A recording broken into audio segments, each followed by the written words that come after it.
भी नहीं छोड़ा जाएगा। सैकड़ों भ्रष्ट अफसरों को जबरन घर भेजा गया है।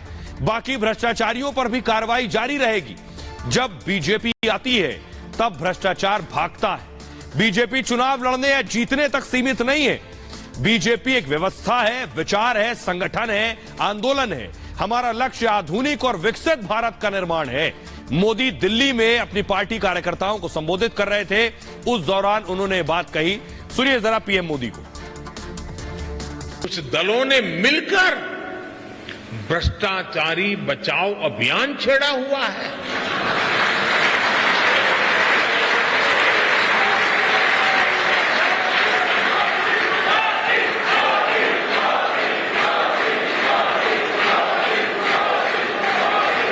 आज भ्रष्टाचार में लिप्त जितने भी चेहरे हैं वो सब एक साथ एक मंच पर आ रहे हैं। हम बचे हैं, हम फले हैं, फूले हैं तो जनता जनार्दन के आशीर्वाद से, देशवासियों के प्यार से बढ़े।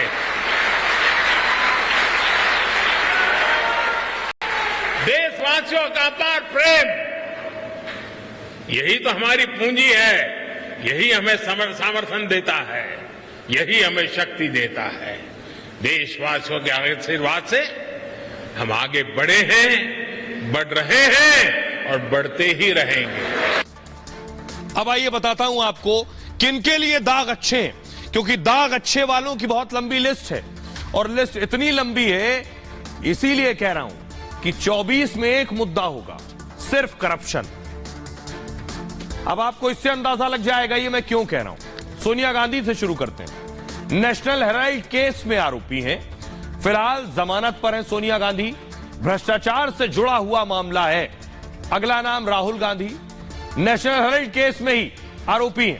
राहुल गांधी भी जमानत पर ही हैं, भ्रष्टाचार से जुड़ा हुआ ही मामला है। अवमानना केस में 2 साल की सजा भी हो चुकी है। लालू यादव चारा घोटाले में सजा याफ्ता है। रेलवे में भ्रष्टाचार की जांच हो रही है। जमीन के बदले नौकरी का केस है। सीबीआई ईडी मामले की जांच कर रही है। राबड़ी देवी जमीन के बदले नौकरी के केस में आरोपी हैं। सीबीआई ईडी उनके खिलाफ भी जांच कर रही। मीसा भारती लालू की बेटी सुपुत्री जमीन के बदले नौकरी केस में यह भी आरोपी। सीबीआई ईडी का शिकंजा कस रहा है इनके ऊपर भी। तेजस्वी यादव भी जमीन के बदले नौकरी के केस में आरोपी हैं। सीबीआई ईडी ने इन पर भी शिकंजा कस दिया है, कभी भी गिरफ्तारी हो सकती है। सिर्फ इतना ही नहीं, यानी राहुल गांधी, सोनिया गांधी और बिहार के आरजेडी के अलावा दिल्ली आ जाएगी। डिप्टी सीएम रहे मनीष सिसोदिया शराब घोटाले में जेल में। सीबीआई ईडी ने शिकंजा कसा है इनके ऊपर। सत्येंद्र जैन 9 महीने से जेल में और ईडी ने मनी लॉन्ड्रिंग में गिरफ्तार किया है। अनिल देशमुख शरद पवार के खासम खास है। 100 करोड़ की वसूली का आरोप अनिल देशमुख पर लगा, जेल भी रहे, 13 महीने जेल में काट कर आए। ये पूरी लिस्ट है, बड़े बड़े नेता हैं सभी, जिनमें डिप्टी सीएम से लेकर गृह मंत्री तक शामिल। नवाब मलिक शरद पवार के भरोसेमंद थे और पैसों की हेराफेरी का आरोप इनके ऊपर लगा। ईडी ने गिरफ्तार किया, जेल भेज दिया। संजय राउत उद्धव ठाकरे के खासम खास हैं, पैसे की हेराफेरी का आरोप लगा, ईडी ने गिरफ्तार किया था। 3 महीने बाद जमानत मिली। पार्थ चटर्जी ममता के करीबी मंत्री थे, शिक्षक घोटाले में जेल गए। 100 करोड़ से ज्यादा की रिकवरी हुई। के कविता केसीआर की बेटी, चंद्रशेखर राव की बेटी शराब घोटाले में आरोपी हैं और ईडी 2 बार इनसे पूछताछ कर चुकी है, कभी भी इनकी गिरफ्तारी हो सकती है। यह दिखाने का मतलब यह था, यह जो एक्शन हो रहा है इन पर, यह एक्शन बता रहा है कि 24 में एक ही एजेंडा है कि भ्रष्टाचार पर अब जीरो टॉलरेंस। जो भी भ्रष्टाचार में लिप्त होगा या आरोपी होगा उसे बख्शा नहीं जाएगा। इसी नीति के साथ, इसी एजेंडे के साथ 24 का चुनाव होने वाला है। आइए अब आपको सुनवाता हूं, सुनिए जरा मल्लिकार्जुन खड़गे क्या कह रहे हैं और नीतीश कुमार क्या कह रहे हैं। करप्ट लोगों के साथ मिले हैं क्या हम? तो करप्ट लोगों को सपोर्ट वो कर रहे हैं। ये चोर उल्टा कोतवाल को डांटे, ऐसी बात हो रही है कि हम तो उसकी चोरी पकड़ रहे हैं, वो उल्टा हमको बोल रहे हैं सारे अपोजिशन के लोग भ्रष्ट हैं अपने भ्रष्टाचार छुपाने के लिए।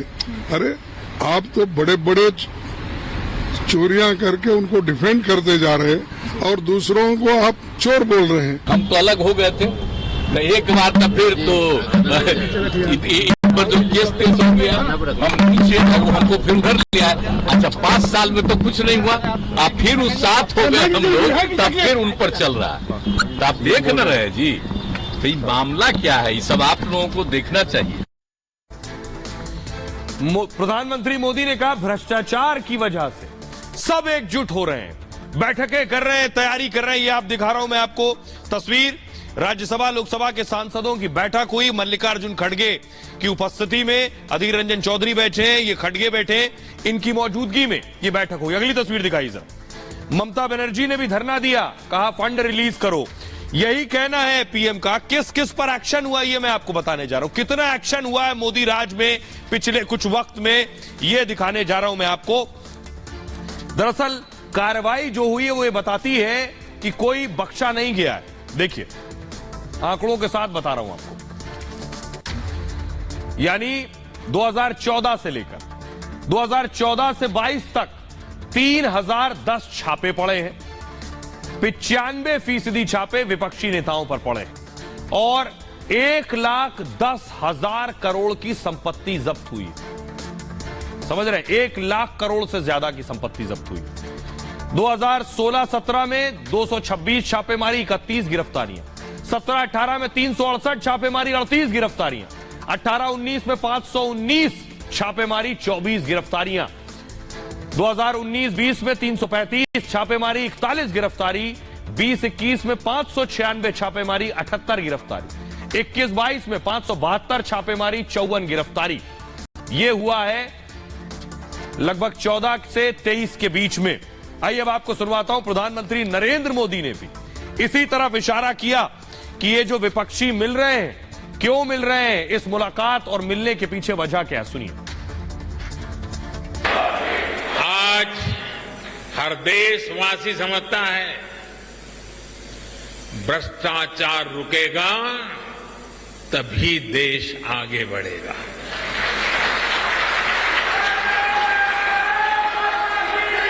और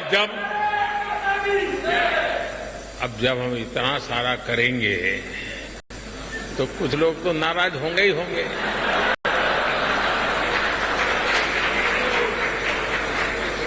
वो अपना गुस्सा भी निकालेंगे, लेकिन इनके झूठों आरोपों से न देश झुकेगा, न भ्रष्टाचार के विरुद्ध कार्रवाई थमने वाली है। तो ठीक कर्नाटक चुनाव का आज ऐलान हुआ, चुनाव आयोग ने किया।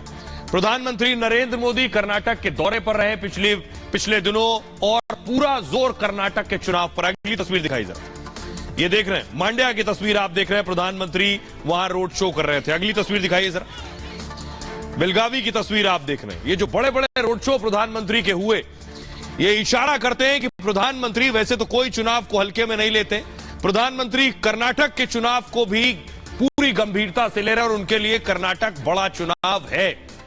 कर्नाटक में 10 मई को चुनाव होने हैं। आज चुनाव आयोग ने तारीखों का ऐलान किया।